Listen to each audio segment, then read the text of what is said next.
မင်္ဂလာပါရှင်။မနေ့ကဒီဇင်ဘာလ2ရက်နေ့ညပိုင်းမှာတင်ဆက်ပေးခဲ့တဲ့မြန်မာနဲ့ကမ္ဘာတဝန်းမှာဖြစ်ပျက်ခဲ့သမျှတွေက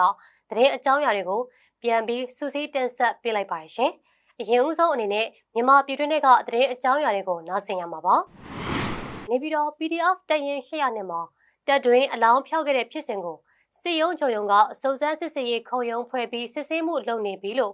နေပြည်တော်တိုင်းစစ်ဌာနတိုင်းကုတ်ကရေးမှုဗိုလ်လက်ရာကပြောပါတယ်။အလောင်းဖျောက်ပြမှုကျူးလွန်တယ်ဆိုတဲ့တပ်ရင်း800နှစ်ကဒုတပ်ရင်းမှုဆရာကျောင်းခေါ်နိုင်လင်းအောင်နဲ့တက်ခွဲမှုဥက္ကာတို့ကိုယာတို့ဖြုတ်သိမ်းပြီးဖမ်းဆီးထားတယ်လို့အသိပေးပါတယ်။အဲ့ဒီအမှုနဲ့ပတ်သက်ပြီးတိုင်းစစ်ဌာနအနေနဲ့ကတော့အမှုမှန်ပေါ်ပေါက်ရေးကိုအပြည့်အဝပူးပေါင်းဆောင်ရွက်သွားမှာပါလို့ဗိုလ်လက်ရာကပြောပါတယ်။ပြီးခဲ့တဲ့ဧပြီလကရဲမေတူပေါ်အဓမ္မမှုကျူးလွန်တယ်ဆိုတဲ့အကြောင်းရင်းနဲ့ပတ်သက်ပြီး drone တပ်ဖွဲ့ဝင်ကိုလွှမ်းမှုကိုစစ်ဆေးနေချိန်မှာတိတ်ဆုံးခဲ့တာလို့သိရပါတယ်။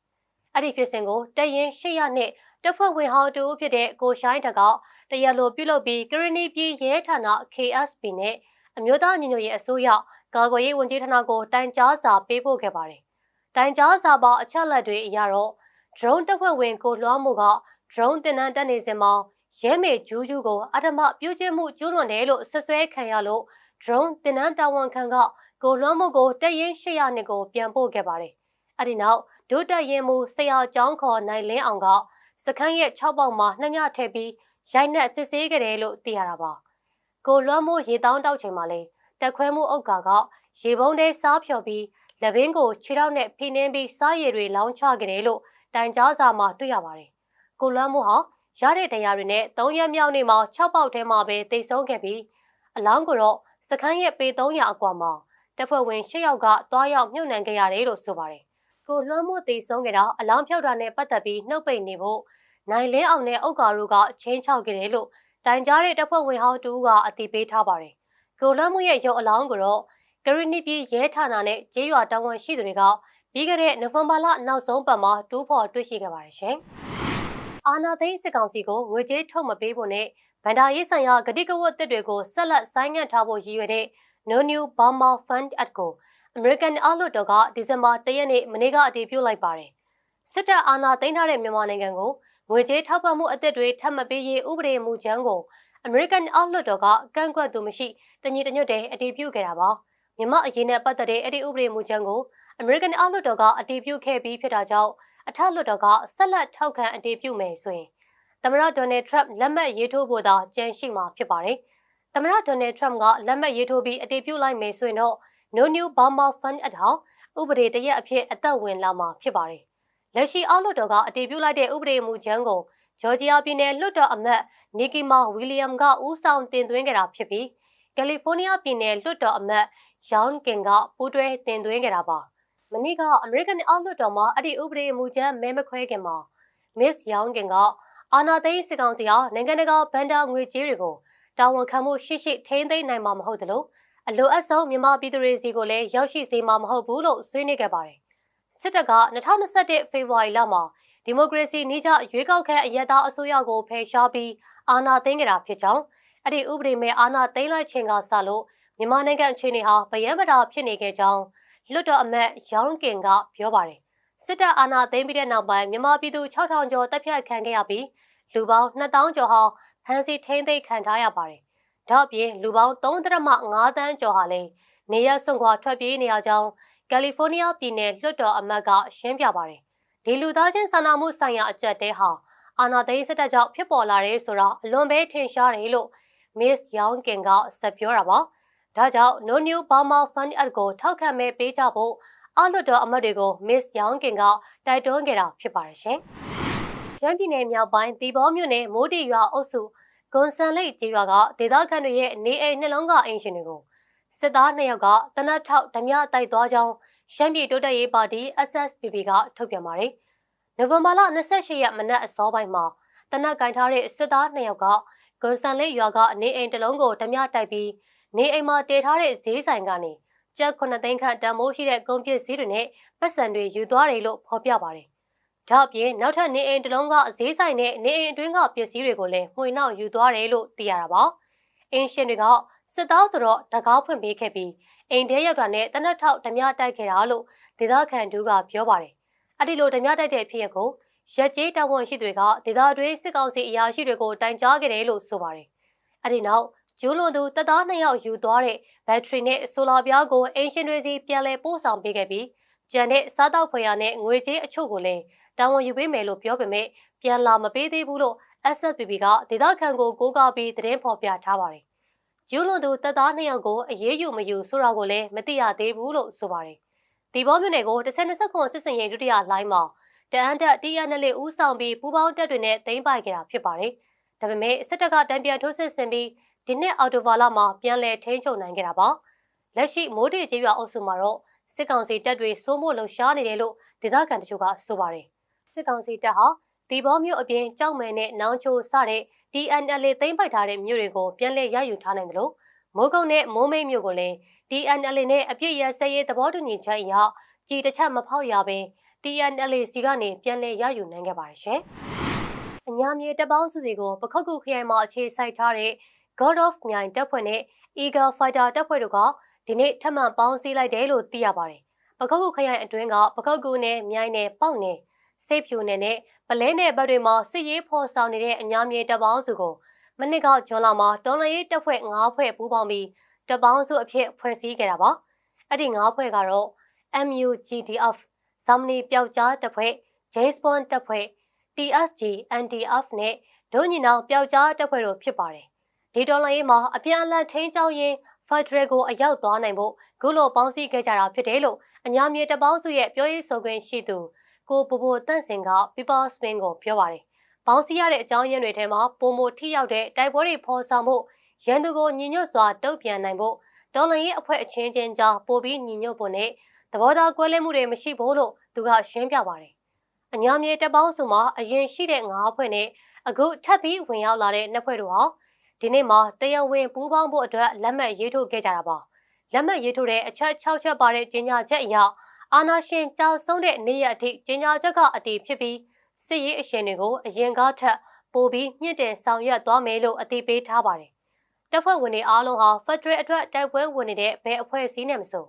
ခိုင်မာတဲ့စစ်စင်ရေးတိစောက်ပြီးအာဏာရှင်ကိုတွန်းလှန်ကြမယ်လို့အညာမြေတပ်ပေါင်းစုကကြေညာပါတယ်။ပြီးခဲ့တဲ့နိုဝင်ဘာလ29ရက်ကလည်းမြင်းချံခရိုင်အတွင်းကတော်လှန်ရေးအဖွဲ့9ဖွဲ့ပူးပေါင်းပြီးအထူးလှုပ်ရှားစစ်ကြောင်းအဖြစ်ဖွဲ့စည်းခဲ့တာဖြစ်ပါတယ်ရှင်။အခုဆက်လက်ပြီးတော့နိုင်ငံတော်မှာဖြစ်ပျက်ခဲ့တဲ့သတင်းအကြောင်းအရာတချို့ကိုတင်ဆက်ပေးပါမယ်။နိုင်ငံကြားပိုင်နဲ့အငင်းပွားရာကျွန်းစုနားမှာဂျပန်နဲ့တရုတ်ကမ်းခြေစောက်တပ်တွေအခြေအတင်ဖြစ်ခဲ့ကြောင်းသိရပါတယ်။ဒါပေမဲ့ဒီဇင်ဘာလ2ရက်နေ့ကစန်ကာကိုကျွန်းစုနားမှာဖြစ်ပွားခဲ့တဲ့နှစ်ဖက်ကြားပွတ်တိုက်မှုတွေနဲ့ပတ်သက်လို့တရုတ်နဲ့ဂျပန်တို့ရဲ့ထုတ်ပြန်ချက်တွေကတော့မတူညီကြပါဘူး။တရုတ်အစိုးရမီဒီယာတွေရဲ့ကြေညာချက်မှာတော့ဒေါန်ယူကျွန်းစုနားမှာဂျပန်9ဖက်လှေတစ်စီးကတရားမဝင်ချင်းကပ်လာတာကြောင့်ကမ်းခြေစောက်တပ်ကနှင်ထုတ်ခဲ့ရကြောင်းဖော်ပြထားပါတယ်။ဒေါန်ယူဆိုတာကတော့ဂျပန်ထိန်းချုပ်ထားရာစန်ကာကိုကျွန်းစုကိုပဲတရုတ်ကပေးထားတဲ့နာမည်ဖြစ်ပါတယ်။တရုတ်ရဲ့ကြေညာချက်ထဲမှာတော့အဲ့ဒီကျွန်းစုကိုတရုတ်ပိုင်တဲ့အဖြစ်ရည်ညွှန်းထားပါတယ်။ဒါပေမဲ့ဂျပန်ကမ်းခြေစောက်တပ်ကကြေညာရမှာတော့စန်ကာကိုကျွန်းစုနားမှာရှိနေတဲ့ဂျပန်9ဖက်လှေနားကိုတရုတ်ကမ်းခြေစောက်သင်္ဘော2စီးကချင်းကပ်ခဲ့တာဖြစ်တယ်လို့ဆိုပါတယ်။ဒါကြောင့်ဂျပန်ကမ်းခြေစောက်တပ်ကတရုတ်ရေရင်တွေကိုဂျာပြတ်ဟန်တာပြီးထွက်ခွာသွားအောင်တုံ့ပြန်ကင်သွဲခဲ့ကြောင်းဂျပန်ကထုတ်ပြန်ပါတယ်။ဂျပန်နဲ့တရုတ်ကြားမှာတန်တမန်ရေးရတင်းမာတဲ့အခြေအနေတွေရှိနေချိန်မှာပဲအခုလိုမျိုးပိုင်နဲ့အငင်းပွားရရေပြင်မှာပါကမ်းခြေစောက်တက်ခြင်းပွတ်တိုက်မှုတွေကျုံလာတာပါ။နိုဝင်ဘာ9ရက်နေ့တုန်းကဂျပန်ဝန်ကြီးချုပ်ဆန်အေတကာအီချီကတကယ်လို့တရုတ်သားထိုင်ဝမ်ကိုစစ်ရေးအရာအကျူးကျော်တိုက်ခိုက်မယ်ဆိုရင်ဂျပန်ကလည်းထိုင်ဝမ်ကိုကူဖို့တပ်တွေလွှတ်ပေးနိုင်ကြောင်းပြောကြားခဲ့ပါတယ်။အဲ့ဒီစကားဟာဂျပန်ရဲ့ရန်လိုမှုကိုပြသတဲ့လုပ်ရအဖြစ်တရုတ်ကဆွဆွဲပြီးပြင်းပြင်းထန်ထန်ဝေဖန်တုံ့ပြန်ရာကနိုင်ငံကြားတန်တမန်ရေးရတင်းမာမှုတွေအစပြုလာခဲ့တာဖြစ်ပါတယ်ရှင်။လူပေါင်း150ကျော်တိတ်ဆုံးစေခဲ့တဲ့အင်အားမိလောင်မှုကြီးအပြီးမှာဟောင်ကောင်အာဏာပိုင်တွေဟာလူ73ယောက်ကိုဖမ်းဆီးထားပြီးဖြစ်ပါတယ်။အဖမ်းခံထားရသူတွေဟာလူသေးမှုလူသေးတဲ့အထိပေါ်ဆောင်မှုဝတ္တရားပြက်ကွက်မှုတွေအတွက်ဆွဲချက်တင်ခံရပွဲရှိတယ်လို့ဆိုပါတယ်။နိုဝင်ဘာလ26ရက်နေ့တုန်းကဟောင်ကောင်မြောက်ပိုင်းမှာရှိတဲ့အင်အားတစ်ခုတည်းကအထက်မြက်တိုက်တွေမှာအကြီးအကျယ်မီးလောင်ခဲ့တာဖြစ်ပါတယ်။32ထပ်တိုက်ကြီး8ခုတည်းက9ခုမှာမီးသစ်လောင်ကျွမ်းခဲ့ပြီးလူ151ယောက်သေဆုံးခဲ့တယ်လို့အယောက်40လောက်ပျောက်ဆုံးနေပါတယ်။ပျောက်ဆုံးနေသူတွေဟာပြာကျတဲ့အထိမီးလောင်ခံရပြီးအလောင်းရှာမတွေ့တာမျိုးလည်းဖြစ်နိုင်တယ်လို့မိသားဝန်ထမ်းတွေကသတိပေးထားပါတယ်။ အင်ယာတွေကတိုက်အမြင့်တွေမှာအကြီးစားပြန်လည်ပြင်ဆင်မွမ်းမံမှုတွေလှုပ်ဆောင်နေရင်မီးလောင်မှုဖြစ်ခဲ့တာပါပြန်လည်ပြင်ဆင်မှုတွေမှာဝါညံ့တွေကိုအသုံးပြုထားခဲ့တယ်လို့အဆောက်အုံရဲ့ပတင်းပေါက်တွေနဲ့နေရန်အစိပ်အပိုင်းတချို့မှာမီးလောင်လွယ်တဲ့ဓာတုပစ္စည်းတွေထည့်သွင်းအသုံးပြုထားခဲ့တာကြောင့်လေမီးကူးစက်မှုကိုပိုမိုဆိုးရွားသွားစေတယ်လို့စစ်ဆေးရေးအရာရှိတွေကဆိုပါတယ်။ဒါ့အပြင်အဲ့ဒီအင်ယာထဲမှာနေထိုင်သူ4000ထဲကအများစုဟာတက်ကြီးရွယ်အိုတွေဖြစ်ပေမဲ့မီးလောင်ချိန်မှာအလွယ်တကူရှေ့ပြောင်းနိုင်အောင်စီစဉ်ထားမှုတွေမရှိတာကိုလည်းဖော်ထုတ်တွေ့ရှိခဲ့ပါတယ်။တကယ်လို့ဝါညံ့တွေနဲ့မီးလောင်လွယ်တဲ့ပစ္စည်းတွေသာမသုံးခင်မီးဘေးအန္တရာယ်ကြိုတင်ကာကွယ်ရေးအစီအမံတွေကိုထိထိရောက်ရောက်ပြင်ဆင်ထားခဲ့ရင်အသေးအပြောက်ကိုအများကြီးရှော့ချနိုင်ခဲ့ပွဲရှိတယ်လို့ရဲတွေကယူဆထားကြပါတယ်။အခုတော့အဆောက်အအုံတွေကိုပြန်လည်မွမ်းမံပြင်ဆင်ဖို့တာဝန်ယူထားတဲ့ကုမ္ပဏီရဲ့အမှုဆောင်တွေအပါအဝင်လူ73ယောက်ထိကိုဟောင်ကောင်ရဲတပ်ဖွဲ့ကဖမ်းဆီးထားလိုက်တာဖြစ်ပါတယ်။ပြီးတော့ဝါညံ့တွေမှာတွဲလျက်သားချိတ်ထားတဲ့အစိမ်းရောင်လုံခြုံရေးပိုက်ကွန်တွေကလည်းမီးဘေးအန္တရာယ်ကာကွယ်ရေးစံနှုန်းတွေနဲ့ကန့်ညီမှုမရှိခဲ့ကြောင်းစစ်ဆေးတွေ့ရှိထားပါတယ်။ဒေဆုံးစင်းမှာတော့ဟောင်ကောင်နိုင်ငံသားတွေသာမကပဲ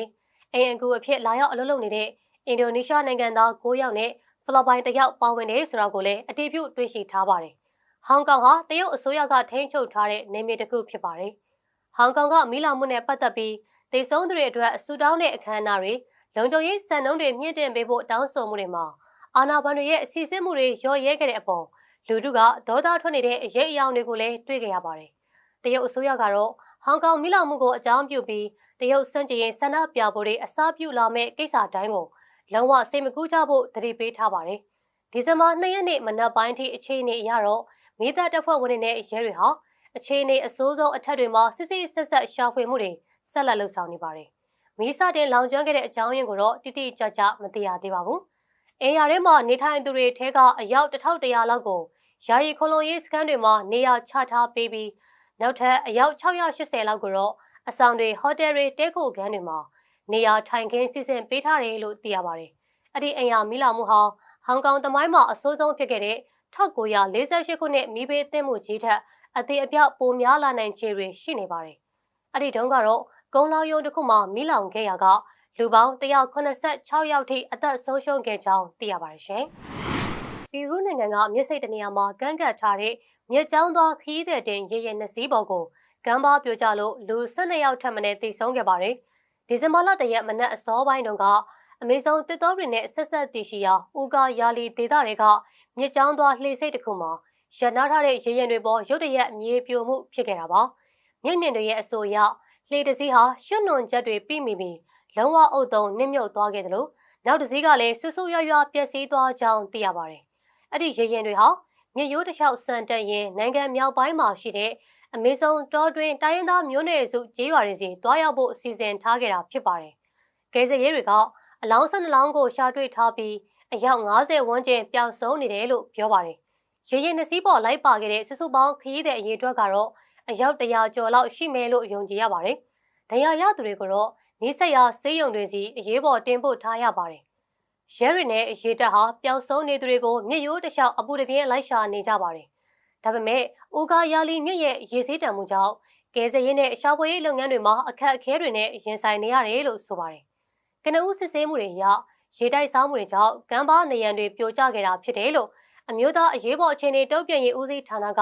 လူမှုကွန်ရက်ပေါ်မှာရေးသားထုတ်ပြန်ခဲ့ပါတယ်။ရေရင်တွေပေါ်မှာကလေးတွေကျောင်းဆရာမတွေဆရာဝန်တွေလိုက်ပါခဲ့ကြပြီးပျောက်ဆုံးစင်းမှာကလေးတွေပါပါဝင်နေတယ်လို့ယုံကြည်ရကြောင်းလည်းအာဏာပိုင်တွေကပြောကြားထားပါတယ်ရှင်။ People Spin ကတင်ဆက်ပေးတဲ့သတင်းတွေကိုအဆုံးထိကြည့်ရှုတဲ့အတွက်ကျေးဇူးအထူးတင်ပါတယ်ရှင်။